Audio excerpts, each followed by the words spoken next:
Ahoana marina? Aiza ilay mangarahara? Raha ny fiparitany tsimikaretina amin'izao fotoana izao aloha de tsapa fa difotra tanteraka ny fitondram-panjakana amin'izay fomba ifehezana ity valanaretina ity. Raha ny salanisa dia manodidina ny 200 mahery isan'andro ny olona voatily fa mitondra ny tsimikaretina eto Madagasikara. Ary hita tokoa fa tsy mbola voafehy izany eto Antananarivo na de efa ahitana azy aza isaky ny faritra maro eto amin'ny firenena. Io korba io dia milaza avy hatrany fa nanomboka tany amin'ny fiandohan'ny volana May dia efa hita fa mitombo tsikelikely ny isan'ireo olona voatily fa mitondra ny tsimikaretina na de tany Tomasina aza no niakatra de natao atsirambina teto Antananarivo ka ny afara amin'izao aretina mirongatra be izao. Eo amin'ny fitsinjarana ny fanaovana fitiliana ihany koa dia ahitana lesoka be amin'izao fotoana izao. Izao mantsy no nitenen'ny filoha.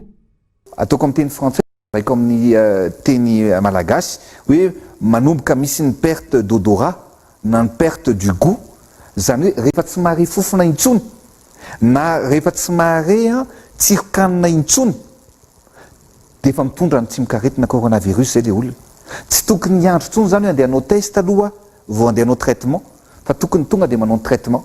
Lesoka lehibe izany satria ny fitiliana de tsy vitany hoe fanamarihana fa mba ahafahana mametraka ihany koa ny paikady amin'ny fitiliana ireo izay efa mikasoka tamin'ilay marary. Tsy fantatra marina aloha na paikady entina mitantana ny test izany fa na de olona sasany aza de mahita fa ilaina ihany ny manao ny fitiliana. Hoy mantsy ny sasany amin'izy ireo. Fa rehefa ohatra hoe maheno olona, mahita olona hoe vono eo akaikinao na ataoko miasa aminao na fanerasera aminao de ataoko hoe mandry kokoa ny saina zany fa ohatra hoe mandeha manao fitiliana foana. Zay aloha zany fijeriko.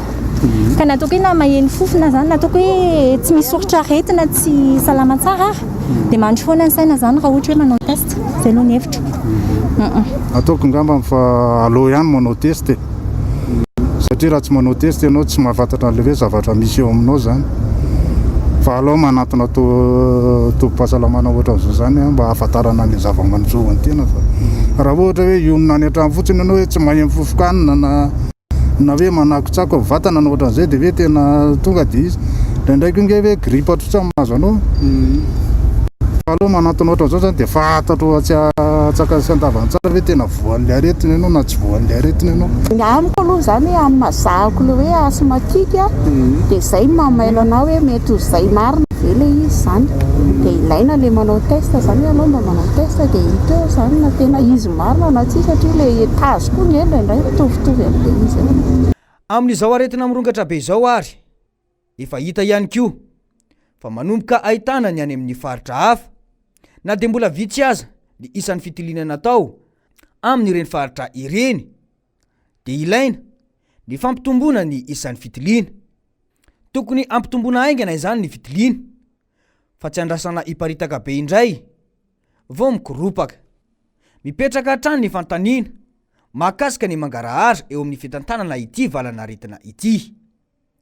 Raha eo amin'ny lafin'ny fitantanana ny antotanisa mantsy de tsy misy ihany koa izany mangarahara izany araky ny fijoroana vavolombelona natao ny marary iray.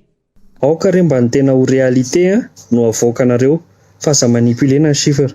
Rehefa ohatra ka maty ny Covid, ny hôpitaly miteny fa misy ny ataoko hoe statistika azo alaina ny amin'ireny hôpitaly isan-karazany ireny ka misy forme grave maty ny Covid de avoay le izy ho repoko ho hitapoko hita-pirenena. Fa tsy fotoana intsony zao fanafenana ny isan'ny maty. Efa ataoko hoe miatrika lozy tsika zao fa tsy fotoana intsony fanafenana fandrakondrakofana.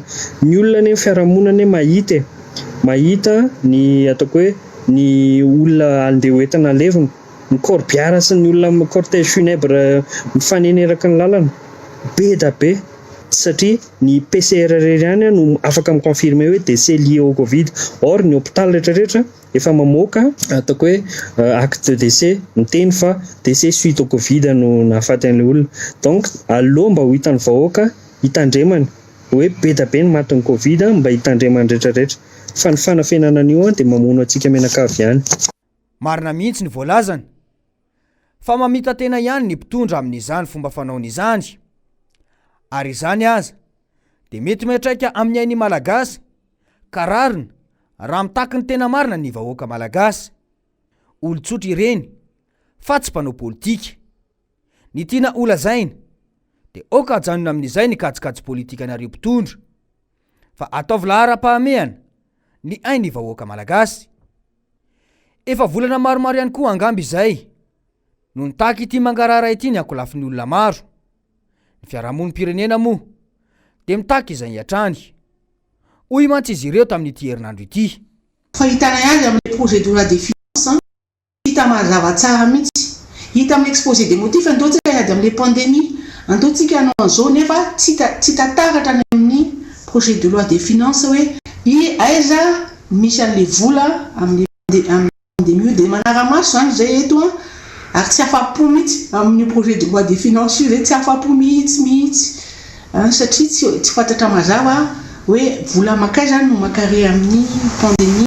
Mangarara koa zany momba an'le hoe labo pharma, momba an'le hoe laboratoire hoe pharmada, avy aiza toboko le vola anaovana amin'ireny.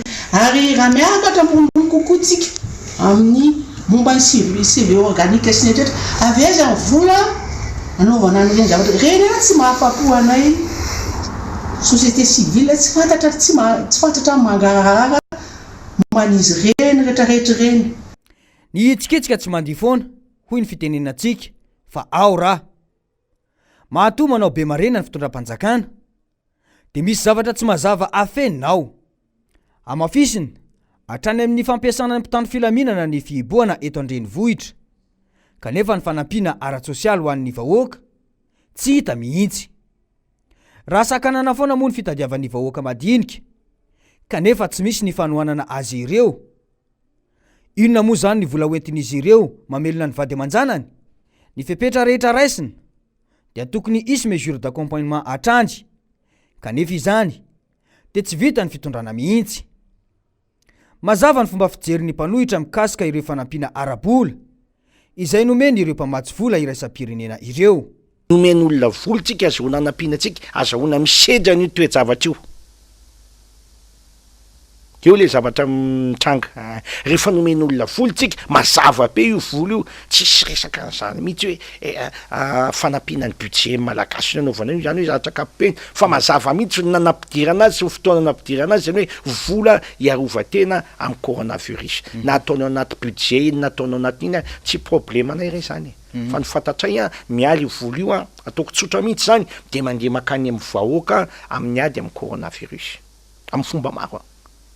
Rehefa atao jery bango tokana ny misy amin'izao fotoana izao, dia ohatrany tsy matsapatsapatena zany ny tenako ny fanoherana ary ny vahoaka malagasy, fa tena lasa an'le vola.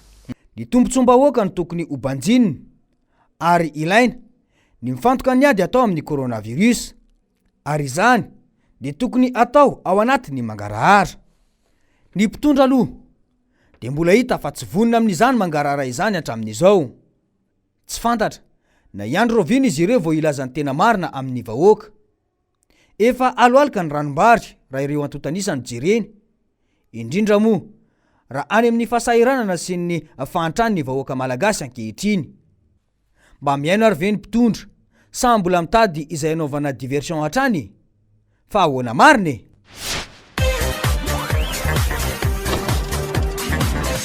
Ahoana marina?